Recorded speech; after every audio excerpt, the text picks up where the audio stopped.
Would you like to build your own e-commerce application to make money selling online stores?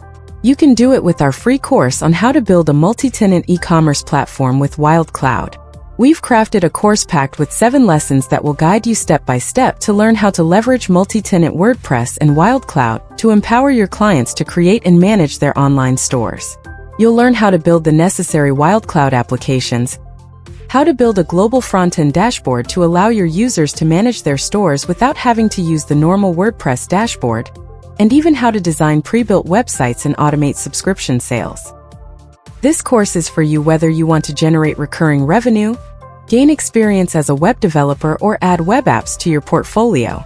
And with no-code tools, this course is accessible to everyone with basic WordPress knowledge. Sign up for our course now and start your journey towards mastering the art of multi-tenant e-commerce platforms. Welcome to the 3rd lesson of our free course on how to build a multi-tenant e-commerce platform on Wildcloud.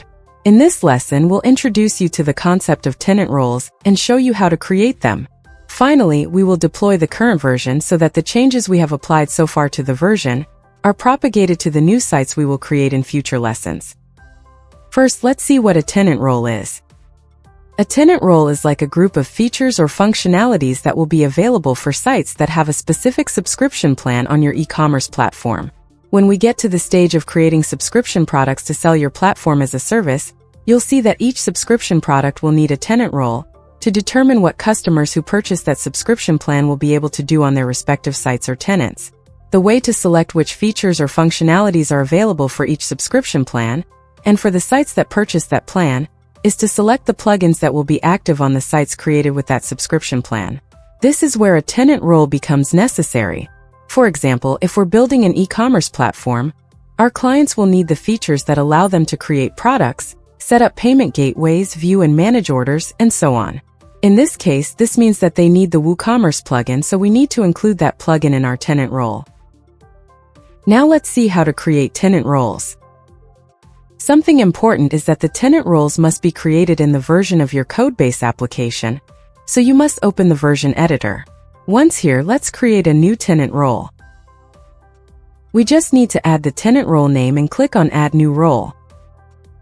After adding the new tenant role, you need to select the plugins that will be active on the sites with that tenant role. In this case, we will select User Menus, User Role Editor, WooCommerce, and WP Frontend Admin. Please note that if you want to add functionalities provided by other plugins, you will need to mark the plugins here so that the functionalities are available to sites or tenants that have that tenant role assigned. Finally, let's see how to run a version deployment. This is necessary at this point in order for the sites based on this version to have all the changes we have applied so far, like the plugins we installed in the previous lesson and tenant role we created in this lesson. Keep in mind that whenever you apply changes to the version, you need to deploy the version for the changes to propagate to sites based on that version. For this, you need to click on Deploy on the production version. Now add the name and some comments related to the changes you applied. Finally, click on Submit. And we're done preparing our version to create the sites of our platform. In the next lesson, we will create a front-end dashboard from which our clients will be able to manage their online stores.